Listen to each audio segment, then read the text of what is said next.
नाटी दुल्हन। मयंक की बीवी नेहा की हाइट बहुत ही कम थी। वो इतनी नाटी थी कि लोग उसका कई बार मजाक बना देते। अरे नेहा, तेरे लिए तो मुझे किचन में टेबल रखना पड़ेगा। माँ जी, इतनी भी नाटी नहीं हूँ मैं, और हाँ, हिल्स पहनकर तो बिल्कुल आपके बराबर आ जाती हूँ।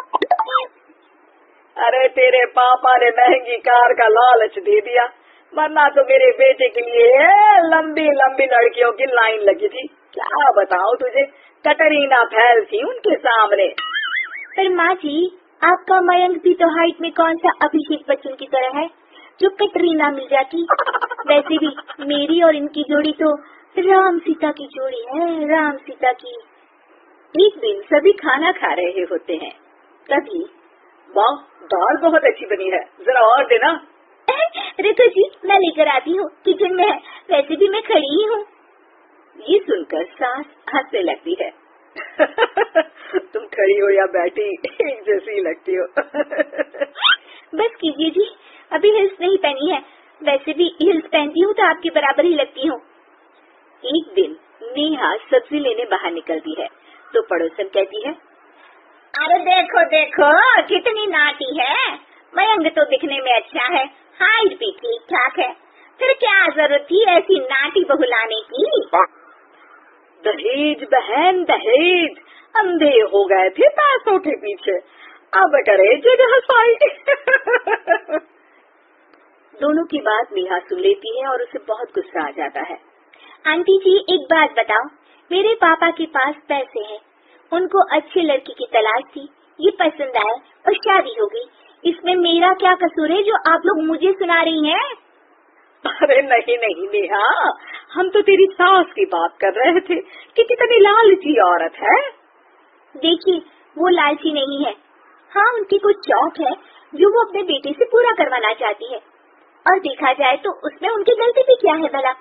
अगर इन्होंने मुझसे शादी की है तो जरूर कुछ न कुछ तो अच्छाई नजर आई होगी ना।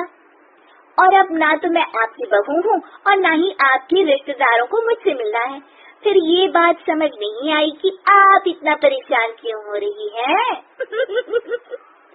ये बोलकर नेहा वहाँ से निकल जाती है। नेहा, चलो तैयार हो जाओ, हम लोगों को एक पार्टी में जाना है। नेहा तैयार होकर पार्टी में जाती है, जहाँ मयंक का दोस्त उससे कहता है, अरे मयंक, तू लकी है यार, तेरी बीवी की हाइट इतनी कम है कि तुझे बच्चे की जरूरत ही नहीं है, भाभी ही बच्ची जैसी है। और मयंक, मेरी बीवी इतनी कम हाइट की हो ना तो मैं तो घर से बाहर ही ना निकलूं, कहीं फुदक कर चली गई तो लेने के देने पड़ जाएंगे। सभी नेहा पर हंसने लगते हैं। तभी पार्टी की जगह पर आग लग जाती है। अरे भागो यहाँ से, जल्दी करो, निकलो यहाँ से।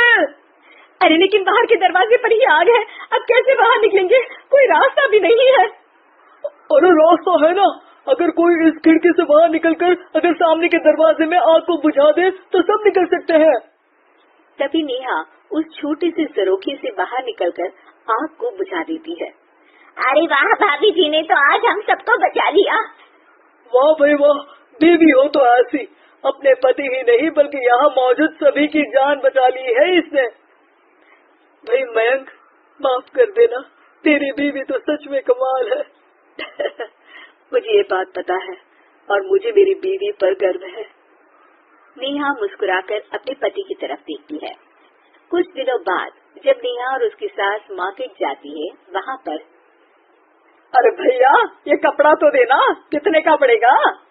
माता जी, ये तो बहुत महंगा कपड़ा है, लेकिन अब बस सिर्फ 2 मीटर ही बचा है, मेरे तो किसी काम का है नहीं ये टुकड़ा, तो आप 100 रुपया ही दे दीजिए। अरे भैया, तो मैं क्या करूँगी इस टुकड़े का, लेकिन वैसे है बड़ा ही सुंदर। तभी नेहा बोल पड़ती है, इसमें तो मेरी पूरी ड्रेस बन जाएगी। ये कहकर वो कपड़ा ले लेती है। अगले दिन नेहा वो ड्रेस पहनकर सास के सामने आती है। अरे वाह नेहा, ये ड्रेस तो बहुत ही सुंदर लग रही है, बड़ी महंगी होगी ना? अरे कपड़ा तो मैंने ही पसंद किया था, बस पूरा नहीं था तो इसने ले लिया। सिर्फ 200 रुपए की ड्रेस है ये पूरी। देखो माँ जी, नाटी होने का भी कम फायदा नहीं है। जैसे तैसे दिन कट रहे थे। सास और पड़ोसियों के मजाक बनाने का सिलसिला चल ही रहा था कि एक दिन मोहल्ले से जोर जोर से आवाज आती है, हाय रे मैं मर गई, भगवान मैं क्या करूं?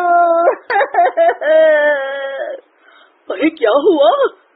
देखते हैं तो सभी एक हॉल के सामने भीड़ लगाकर खड़े हैं।